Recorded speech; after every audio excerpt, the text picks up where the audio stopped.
భారతదేశంలో మరెక్కడా లేని విధంగా అరుణాచలంలో మాత్రమే శివుడు నిండుగా నగలు ధరించి, పట్టు వస్త్రాలు ధరించి, కిరీటం పెట్టుకొని ఉంటాడు. దానికి ఒక కారణం ఉంది. పార్వతీదేవి ఒక రోజున స్వామివారి పక్కన కూర్చున్నప్పుడు స్వామి నుండి పునుగు వాసన వచ్చింది. ఆ వాసనకి అమ్మవారు చాలా ప్రీతి చెందారు.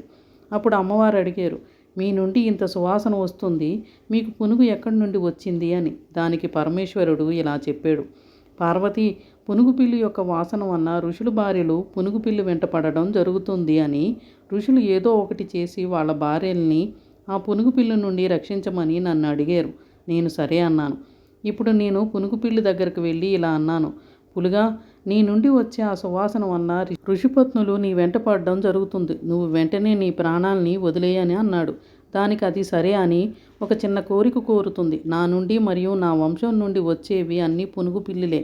వాటి నుండి వచ్చే సువాసనను నువ్వు స్వీకరించాలి అని అడుగుతుంది. అందుకు ఆయన అంగీకరిస్తాడు. అప్పటి నుండి ఆయన తన ఒంటికి పురుగు పూసుకోవడంతో ఆ సువాసనకి అమ్మవారు పరవశించి ఉండేది. అప్పుడు అమ్మవారు ఇలా అన్నారు, నువ్వు ప్రతి చోట ఉన్నట్లు ఇక్కడ అరుణాచలంలో ఉండకూడదు.